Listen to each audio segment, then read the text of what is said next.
What's up everyone, KitaSean here. So we're going to go ahead and do the first official video on the channel for Idola Phantasy Star Saga. Now a lot of you may be wondering who I am or what I'm doing here.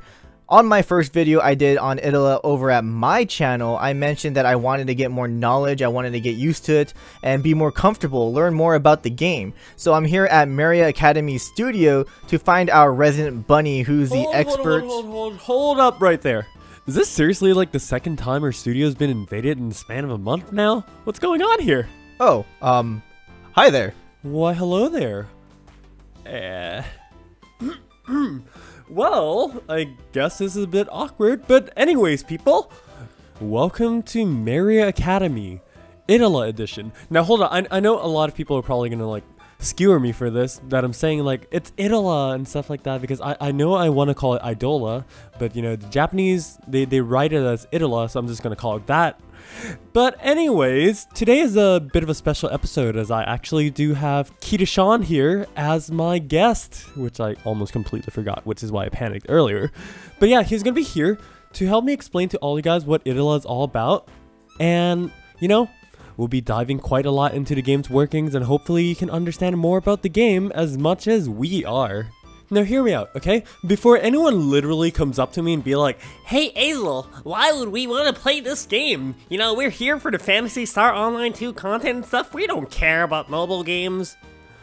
Listen, let me tell you right now, if you're one of those people, there are definitely benefits for actually playing Idola, because you can connect your SEGA ID that you used to play PSO2 into Idola, in which you're able to gain something called Idola points for you to trade fancy items within PSO2. Star gems. Yeah, from basically playing Idola. And if you're interested in that at all, I'm sure this video is going to be a big help for you and all the people who are new here or are just interested in seeing what Idola is all about. Now, once again in Maria Academy fashion, I am going to leave in the description below timestamps for you to click on and actually watch each and any part that you actually want to watch. Because this video is going to be a bit of a long one, and if you're only specific in hearing about a certain part of the video, you can definitely just check them out in the timestamps. Alright, now with that, let's get started. Alright, so Idola Phantasy Star Saga is a mobile game that was released to celebrate Phantasy Star's 30th anniversary as a series. The game itself though is quite different from the setting of Phantasy Star Online 2, as this is the actual fantasy part of the Phantasy Star series as a whole. So I first encountered Phantasy Star by playing the GameCube version of Phantasy Star Online, and then from there I played Universe, Zero, Portable, and Portable 2. I played a little bit of Phantasy Star Online 2, but dropped it because none of my friends wanted to play it. And then I was really interested in the old school Phantasy Star games, but obviously they're hard to find. I mean, they're from the late 80s and early 90s, so it's really hard to get my hands on them, and I'm pretty sure they're pretty expensive to get a physical copy, but if I can get my hands on them, I would definitely play it. I see. So which is basically why you're here, because Idola, like you said, is a celebration of Phantasy Star's 30th anniversary. So for Idola, director Tomomasa Chin, who also happens to direct the Valkyria Chronicle series, which is actually my personal favorite game of all time, said that to players who may not be actively playing Phantasy Star Online 2, if it were directly related with Idola, it might be a little hard to get into, although while this game has been made easy to get into even for those who are new to the series, there are still quite some common elements in the game that Phantasy Star Online players can definitely recognize with ease. In fact, you can actually see that by basically the weapon types, the photon art names, the technique names, enemies such as the rock bears, the rappies, or even the actual weapons themselves. I see. Well, how about we start with explaining the basics of the game itself? Actually, Sean, we're not doing that. Eh? Nande? So, you see, the game itself, like the game's actual tutorial itself, does actually go over quite a lot of all the basic stuff. And also, our friends over at bump.org has also created a wonderful getting started guide on Idola. So if you're looking for the bare basics of the game, such as how to set up the game, the navigations in the menu, and so on, I would highly suggest checking out their site. Link is in the description. So instead, what we're going to do in this video is actually go over a few things that the game may have not taught you to begin with. For example, how the elemental value system works, team buildings, and so on. Right. Let's start off with looking at the team building then. Team building in Idola requires quite a number of characters, as you will be required to run 2 teams of 4. A team for the Law faction, which focuses on more defensive skills and buffs, while the other team, Chaos faction, focuses more on debuffing the enemy and doing tons of damage. Characters by default come with a default faction. However, when they reach maximum bond, you can run their interlude, which is basically their personal story, and choose their faction. For example, characters such as Stella, who is naturally a Law character, she can be changed into a Chaos, which will change her skill sets quite a bit to be more offensive to suit the theme of the Chaos faction. However, if you do decide to keep her in her default Law faction, her abilities will remain mostly the same, but instead are powered up. So be sure to do your research and look at each character's skill sets on both their Law and Chaos forms before deciding on them, as this decision will be able to help you craft your ideal team. Now, upon hearing that, a lot of you might actually start to panic and be like, hey, I really need to think about my factions now. But fear not. In any case that you feel like switching your character over to the other side, you can always do that by actually doing the other side of their interlude story. Although do keep in mind that you will need a Scroll of Fate to do the interlude story to unlock the Law or Chaos forms, which means actually to get both forms of a single character, you will need 2 when the interlude story actually only gives you 1. As of now, you will only be able to receive Scrolls of Fate by clearing free quests or by SEGA actually giving them out as event or milestone rewards. We are not currently too sure of other methods of actually getting them, so regardless, it is still highly advised that you do your research on your characters properly and really see and think about what kind of team you actually want that character on. And before anyone asks, no, you cannot use duplicates of the same character. Meaning, you cannot have one Stella in the Law team and another in the Chaos team, given that you do have 2 Stellas. Unless it is a seasonal character, they do count as different characters. Although, there is a particular way you can actually do this, but only through your friend's support characters. Now, to look at team building, Idola does have very specific classes that each character have. For example, Rosalinde being a knight, Kuna being a bard. But to make it more simple terms, Knight refers to Rosalinde, Walter, and Sasha, which can be branded as tanks. They're generally characters with higher HP pools, they're more durable, have taunt-based abilities, skills to protect their other team members, and such. And then bards such as Kuna or Fremi can be viewed as a healer, as they have powerful healing capabilities for your team. In addition to this, there are also, of course, supportive characters that focus on various things. Elementers such as Kemper and Popol Pudding are supportive type characters that focus on raising respective elemental values up at an accelerated rate. Dancers like Zola and Anna, which focus on buffing teams' attacking power, and saints such as Nadia that has access to skills like Resta, Shifta, and D-Ban, which are respectively healing, attack, and defense up. But of course, you can't round out a team composition without the people doing the damage. Damage dealers include, but are not limited to, assassins like Sandra, Tsubakuro, or KitaSean, archers such as Gustav, Wolf, and Emma, and berserkers such as Jasper. Of course, this isn't the extent of characters and classes that exist within the game, but they should serve as a good guideline for you to understand the basic roles of characters within the team composition. So with this, we can actually start crafting some team comps. To begin with, normally if you were to look at a well-balanced and well-rounded team comp, you'll want to have a combination of something along the lines of a support or a healer, a tank or a bruiser, and 1 or 2 damage dealers depending on your personal preferences. An example composition for the Chaos faction would be having Sasha as the primary tank, Kuna as a healer, Zola as the support dancer, and Jasper as the damage dealer to round out the composition. With this, you will have a successful win team composition that has a tank, healer, support, and a damage dealer. Although, do keep in mind that while you're running the story quests, free quests, or even Idola raids, event quests, or anything really, not every stage is going to run the same type of enemies. Each battle may be varied in the types of enemies that appears, so please look carefully at the enemy indicator at the bottom of the screen before you start a quest. It does tell you exactly which types of enemies are in the quest so you can prepare for it at the team building stage. Actually, with that said, it's quite important for you to level up many characters so that you can have an advantage going to quests by being flexible and being ready for just about every situation. But do keep in mind the general baselines of a good compositions, because I'm pretty sure it will definitely come in handy. Definitely. While well-balanced teams are really good for general situations, sometimes you may want a full damage-oriented team when you're doing easier farming missions, as you do not need a tank at all for those quests. So also keep in mind the kinds of quests that you are doing and set up your team accordingly. Speaking of setup, there's one more thing that I would like to point out. In gacha games, usually a lot of people would judge characters simply by their rarity, but in this case, Idola, all your characters can actually be promoted max rarity, making the 3-star characters extra valuable, as they are significantly easier to limit break, thus increasing their stats overall compared to the higher rarity characters. In conclusion, for the basics of team building, we recommend that you actually try leveling up all your characters as evenly as possible, so you can have as many options as you can for when it comes to preparing for the fights to come. There is one more thing to actually keep in mind about team building.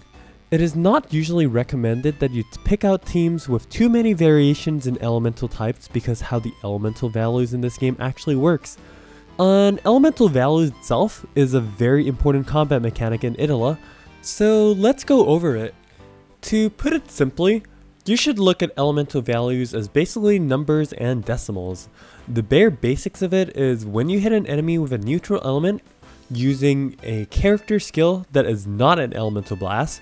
Neutral here meaning you are neither weak nor resistant to it. For example, if you are hitting a water enemy with a water element character, then you would gain exactly one element. Simple, right? And due to the fact that elemental value is shared, say you have 4 water characters and each of them take 1 action. This means at the end of the turn, you would gain exactly 4 water elements. If your initial elemental value starts at 1, then 1 plus 4 equals to 5, meaning that you would have 5 element at the beginning of the very next turn. Now the reason I said numbers and decimals is because it actually gets a little more complicated than that. When you hit an enemy that resists your element, for example using water to attack wind type enemies, you would only gain 0.5 of the elemental value. What this means is, if you have 1 element, you would be stocked at 1.5, but the game registers as simply just 1. So now, if you attack again and gain another 0.5 element, the game would then add 0.5 to your current 1.5, making you have 2 element after the second attack. This is the reason why it is highly not recommended to fight against enemies that are strong against your element, as you will be in a major disadvantage. Not only because you gain element slower, but the enemies will also gain element faster. With that said, this of course also applies to you. When you are attacking an enemy that is weak to you, for example using water to attack a fire type enemy, you will gain 1.5 elemental value. In the same way that I described previously, this means that if you attack more than once and gain another 1.5 element, it will accumulate to a total of 3 element, which means you can actually ramp your elemental values very fast. I see. That actually makes a lot of sense, rather even straightforward when you put it in that way. So in summary, when I'm at a disadvantage, I gain 50% less elemental value, but when I'm at an advantage, I gain 50% more elemental value. With the fact that every skill in the game requiring a certain elemental number to even be usable, wow, this is actually quite incredible. I'll have to make sure I look at the enemy indicators before starting a quest to make sure that I have the biggest advantage possible in terms of damage and elemental value. Absolutely.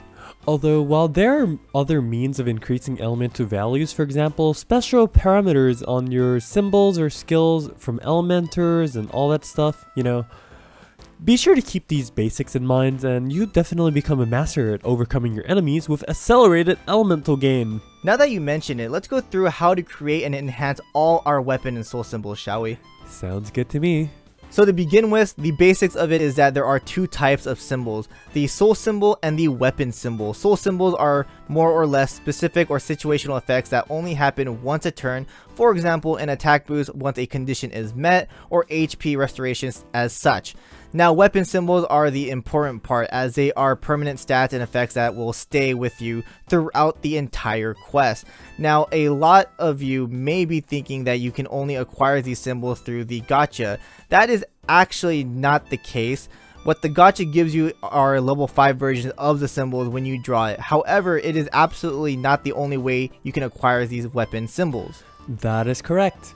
A lot of the weapon symbols in the game can actually be acquired through basically just farming through the game and playing through the events and everything, as the enemies can actually drop a rare drop even on daily quests to actually give you a fragment of a 4 or 5 star weapon symbol.